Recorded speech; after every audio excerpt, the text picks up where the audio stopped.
ஏன் பொண்டாட்டி அப்படிதான் என்ன ஹீரோவா பாக்குறான்னு நினைச்சுக்கிட்டு நான் சொன்னேன், நான் பட்டிமன்றம் போயிட்டு வர்றேன், மீன் சாப்பிட்டு ரொம்ப நாளாகுது, எனக்கு மணக்க எங்க அம்மா வைக்கிற மாதிரியே மீன் குழம்பு வையின்னு சொன்னேன்.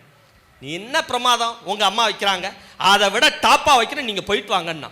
நான் பட்டிமன்றம் முடிச்சுட்டு வர்றேன், வீட்டுக்கெல்லாம் வரல, தெருவில் வர்றேன், அங்கேயே மீன் கவிச்சு தாங்கலை. நான் சொன்னேன், என்னாடி மணக்க மீன் குழம்பு வச்சா வைக்க சொன்னா, இப்படி கழுவாமலே மீன் குழம்புல மீனை போட்டியா, ஏன் இப்படி கவிச்சு அடிக்குது, மணக்க வைக்கணும்னு.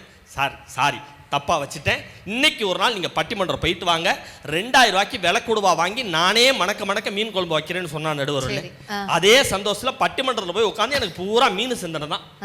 பட்டிமன்றத்தில் பேசிவிட்டு வீட்டுக்கு வந்தேன் பாருங்க, சத்தியமா நம்ப மாட்டீங்க, உண்மையிலே மணக்குது, அவ்வளவு மணக்க குழம்பு வச்சிரு. அவளுக்காக நல்ல ஒரு கைத்தறல தாராளமா கொடுத்து வைங்க.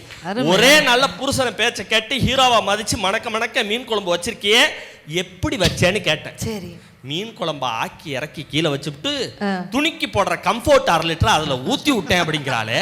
எங்களை ஹீரோவா பாக்குறாளா ஜீரோவா பாக்குறாளா சார்?